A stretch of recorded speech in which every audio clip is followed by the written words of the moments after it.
SP அஸ்ராக்காரர் புண்டு பையன், பிராத்தல்கார பையன். இவனுக்கு உயரிய பொறுப்பு கொடுக்கக்கூடாது என்றதுனால செருப்பை கழட்டி முதலமைச்சருக்கு அடிச்சிருக்கேன். எஸ்பி அஸ்ராக்காரரும் செருப்பாலேயே அடிச்சிருக்கேன். அதனால் இந்த வீடியோவை பாருங்கள். எஸ்பி அஸ்ராக்காரர் 2014 ஹிண்டு பத்திரிகை விஜயகுமார் சுவார்ஸ் பண்ணார். போங்க எஸ்பி அஸ்ராக்காரர்கிட்ட போய் ரிப்போர்ட் கொடுங்க, உங்கள் கண்டுபிடிப்பை மீட்டி தருவார் அப்படின்னு சொன்னான். ஜெயலலிதாவுடைய பினாமி, எடப்பாடியுடைய பினாமி ஞானப்பழம், தருமபுரி. அங்கே விசாரணை எப்படி நடந்தது எஸ்பி அஸ்ராக்காரர் மூலமாக அதை பார்ப்போம்.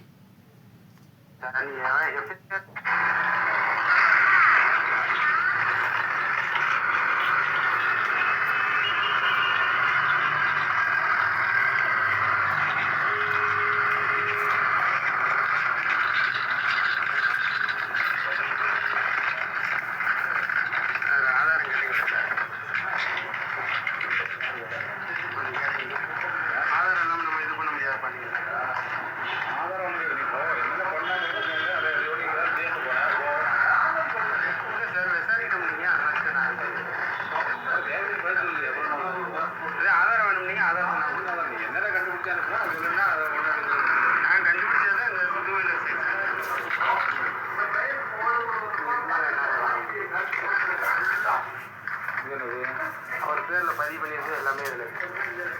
பிஓ ஜெயபாண்டியா இருக்கும். ஆமாம், நான் தான். அப்புறம் தான் அது பதிவுது இதில் தெரியும் உங்களுக்கு. இந்த ஃபார்மை பாருங்கள். இந்த இது வந்து சுதர்சன் ட்ரேடர்ஸில் பதிவு பண்ணியிருக்காங்க.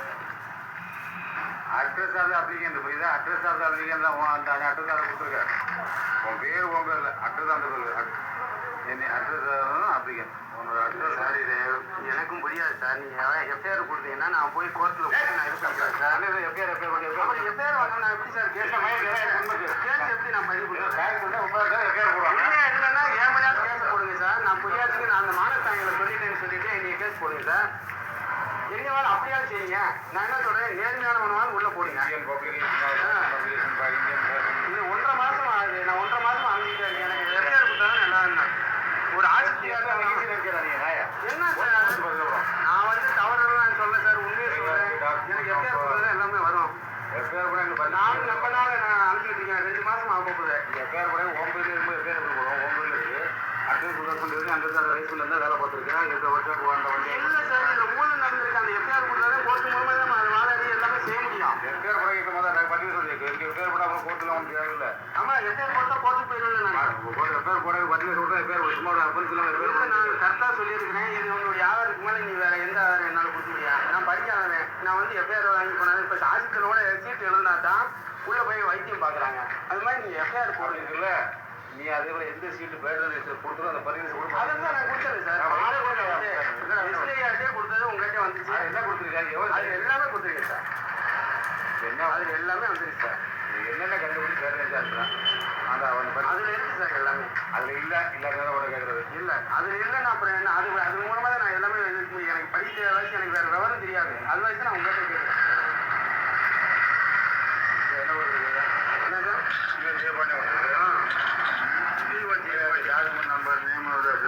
அது இவங்க சொல்றேன். பிஓ ஜெயபாண்டியன் பிரியாதி rate address office Sudarshan rate.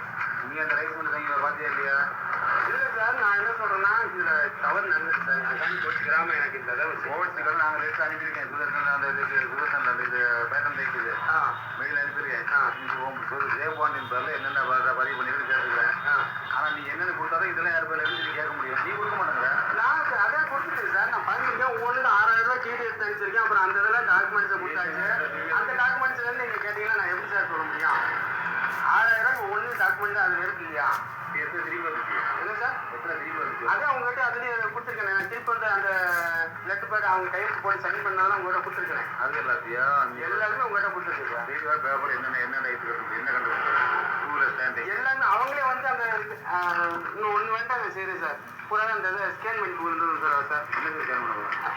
ஒவ்வொரு ட்ராயிங் வந்து ஸ்கேன் பண்ணி கொண்டு வந்துட்டுமா? ட்ராயிங்கில் எனக்கு தேவையில்லை. அப்புறம் எப்படி எனக்கு என்னன்னு ஒன்றுமே புரிய மாட்டேன். போகிறோம் என்ன 6 ஐட்டம் கண்டுபிடிச்சால?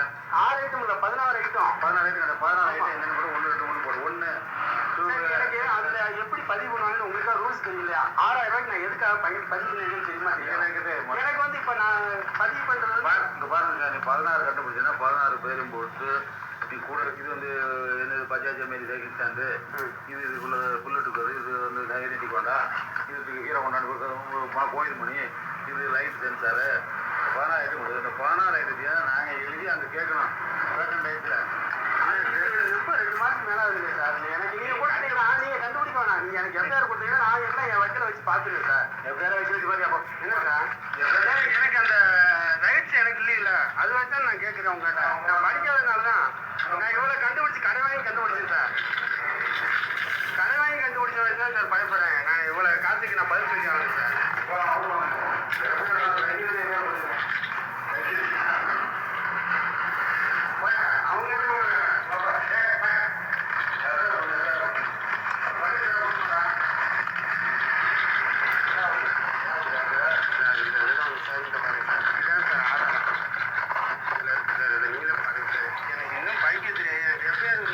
நம்ம அங்கே இது தகவல் உரிமை சட்டத்தில் வந்து அனுப்ப முடியும் கேட்பாங்க. நீங்கள் எஃப்ஐஆர் போட்டால் தான் இது பண்ண முடியும்னு சொல்கிறாரு சார். இதில் வந்து சுதர்ஷன் ட்ரேடர்ஸ்ன்னு இருக்குல்ல சார், இங்கே இருக்கு பாருங்க. எனக்கு கையாட்டதும் தெரியும், என்னென்ன ரியல்னு தெரியாது. இது வந்து பாம்பு. இது மூலமாக தான் அவங்க பதிவு பண்ணியிருக்காங்க. எனக்கு செல்லாதான் சார், என் பேரில் இருக்குது சார். ஆனால் எனக்கு செல்லா இருக்கு, அவங்களுக்கே செல்லுமா. அவங்க என்கிட்ட ஏற்கனவே திருடி பண்ணாங்க. எல்லாம் வாட்சி போட்டுருக்கு. அது மட்டும் ஓட்டுறா சார்.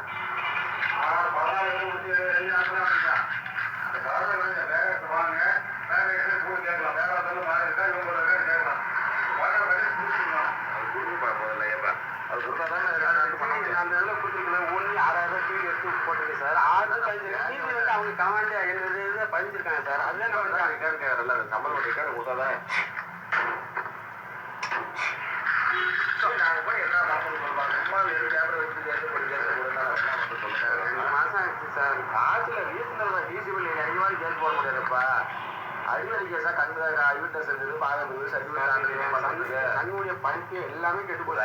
வச்சு எல்லாமே எடுத்துருக்காங்க சார். நாங்களாம் போய் சொல்ல மாட்டோம் சார். ரிக்கார்டாக கூட இல்லை சார். ரிக்கார்டு வந்து இதை கொடுத்தா சார் எடுக்க முடியும். ஒன்றுமே பரவாயில்லை வச்சு நான் தகவல் உரிமை சட்டத்தில் போடணும்னா இருந்தாலும் தகவல் உரிமை சட்டத்தில் எனக்கே வந்து ஒன்றும் கிடையாது. அந்த மாதிரி வந்து தகவல் என் பேருக்கு சம்மந்தமே கிடையாது. தகவல் உரிமை சட்டத்துக்கு என் பேருக்கு சம்மந்தமே இல்லை. நீ அவங்ககிட்ட போய் கேட்டு வாங்கலாம்.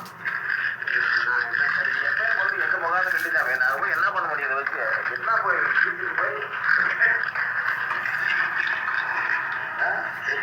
நீங்க தான் பார்க்கணும். இவர் சார் புது அதிகாரிகள் வந்துட்டார். புது அதிகாரிகள் இவரே தான். புது அதிகாரிகள் கிடையாது. எல்லாமே கிராசனால இங்கேதான் இவரு. நீ சொன்னதாச்சு சரி. ஒரு வாரம் ஆட்டு புதுசாக வந்தவங்க கேட்குற ரிக்கார்டு கொண்டு கூட நான் நடவடிக்கை எடுக்கலாம். சரி நான் 15 ஆதாரம் எல்லாமே எடுக்கல. அதான் என்ன பண்ணா எடுத்துக்கிறேன். சரி 6 நான் கொண்டு வந்து காமிக்கிறேன். அந்த ராங்கி தான் நான் கொண்டு வந்து காமிக்கிறேன். எல்லாமே பக்கத்தில் நியாயத்துக்கு சொன்னால் பார்த்தா நாங்கள் எதிர்க்கிறோம். சரி இந்த 6க்கு நான் கொண்டு வரேன். நான் இப்போ 15 இருக்கேன் இல்லையா, நான் 16 வருஷம் 16 ஐட்டம் கொண்டாடுறேன். 16 ஐட்டம் வந்து அவங்க யார் பேரில் பதிவு பண்ணிருக்காங்க அது பிறகு தெரியும். எனக்கு வந்து இப்போ வந்து ரீசன் என்னன்னா, இந்த என்னுடைய காப்புரிமை முன்னாடி அந்த கலவு போயிடுச்சு இல்லையா, கலவு போன வச்சு நான் அவசரமாக பேனாவில் எழுதி நான் அனுப்பிச்சிருந்தேன். அது பிறகு ரிசல்ட்டுன்னு சொல்லிட்டு இவங்க பறிச்சுட்டாங்க. என்னுடைய இப்போ 6 நான் பதிவு பண்ணி பார்த்தீங்கன்னா இதுவும் அவங்க அந்த காப்புரிமைக்காரருக்கு பணம் கொடுத்து பதிவு பண்ணிட்டாங்க. காப்புரிமைக்காரர் அங்கேயே சொன்னேன் எனக்கு சொல்லாது இல்லைங்களா, கேமரா நான் அந்த கேமரா எடுத்து சொன்னேன். இந்த கேமரா முன்னாடி இல்லைன்னு சொல்லுங்க அப்படின்னு. இருக்கிற டாக்குமெண்டாவது எடுத்துட்டு வரேன். சரி நாளைக்கு வரட்டுமா சார்?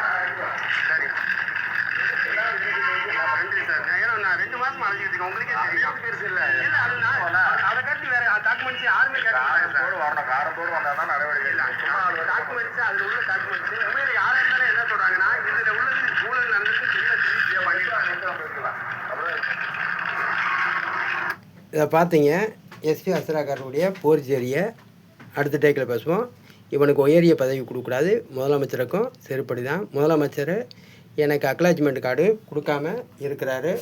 எப்படி என்னுடைய லெட்டர் திரும்பி வந்துச்சு அட்ரஸ் சரியில்லைன்னு சொல்லி மம்தா கிட்ட இருந்து, அதே மாதிரி எனக்கு திருப்பி கூட அனுப்பிச்சிருக்கணும்.